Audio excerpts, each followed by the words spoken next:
स्वान यानी राजहंस जिसे प्यार, पवित्रता और सौंदर्य का प्रतीक माना जाता है, जो हमारे भारत के सामाजिक जीवन पर भी काफी सम्मान दिया जाता है और जो हमारे चाहे फार्म हो या घर हो, दोनों पर ही एक चौकीदार की तरह भूमिका निभाते हैं। तो दोस्तों, आज मैं इस वीडियो पर राजहंस के चूजे से जुड़ी कुछ बातें आपसे शेयर करने वाला हूँ। जी हाँ, राजहंस के चूजे से जुड़ी कुछ जरूरी बातें आपको बताने वाला हूँ। जरा गौर से इस वीडियो को देखिए। यहाँ पर 3 मादाएं हैं और 1 नर, लेकिन चूजा अगर आप देखेंगे तो सिर्फ 3 ही चूजा। तो राजहंस की इतना कम चूजा क्यों है, तो उस विषय पर थोड़ा बात आप सभी से शेयर करना चाहता हूँ।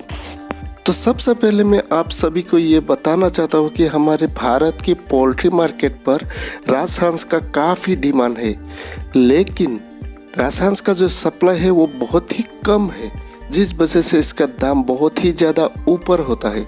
तो अभी सवाल ये होता है कि राजहंस का सप्लाई इतना कम क्यों है।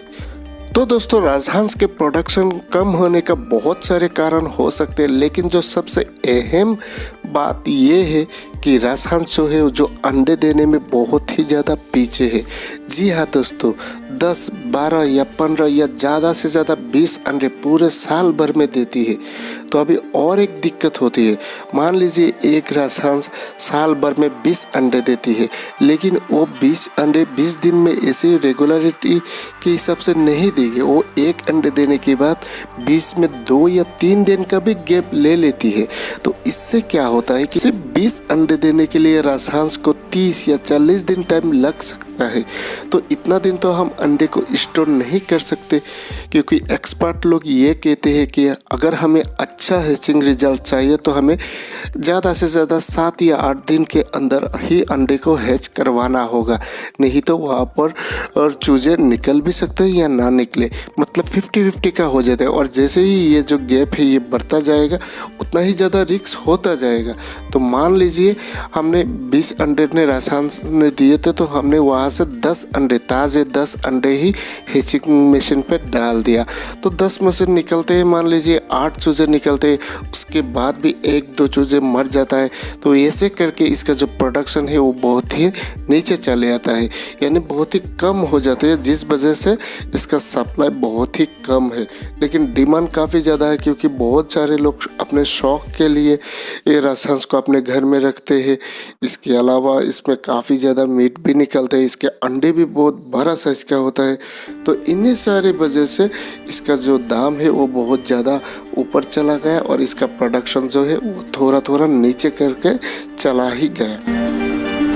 लेकिन आजकल कुछ ऐसा भी क्रॉस राजहंस के ब्रीड निकल चुका है मार्केट पर, तो जो थोड़ा ज़्यादा अंडा देती है, यानी जो हमारे इंडियन लोकल राजहंस का ब्रीड है उससे थोड़ा ज़्यादा अंडा देते हैं, जिससे लोग कमर्शियली थोड़ा ज़्यादा प्रोडक्शन करते हैं और वो लोग कमर्शियली फार्मिंग भी करते हैं।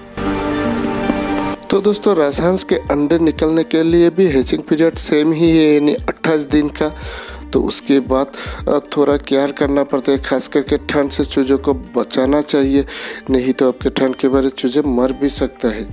तो यहाँ पर वीडियो पर आप देखिए कि ये जो यहाँ पर जो 3 चूजे हैं, तो अपने माँ के साथ वो आराम से घूम फिर कर खा रही है, कुछ दिक्कत नहीं। ये चूजा थोड़ा बड़ा भी हो चुका है, शायद आपके 3 हफ्ते के आसपास के शायद होंगे, इस टाइप का हो चुका है। तो अगर आपको भी कहीं पर भी राजहंस का चूजा या अंडा मिल जाए तो आप ले लीजिए, चाहे 2-4 पैसे ज़्यादा देकर भी, क्योंकि ये बहुत ही क्राइसिस है मार्केट पर।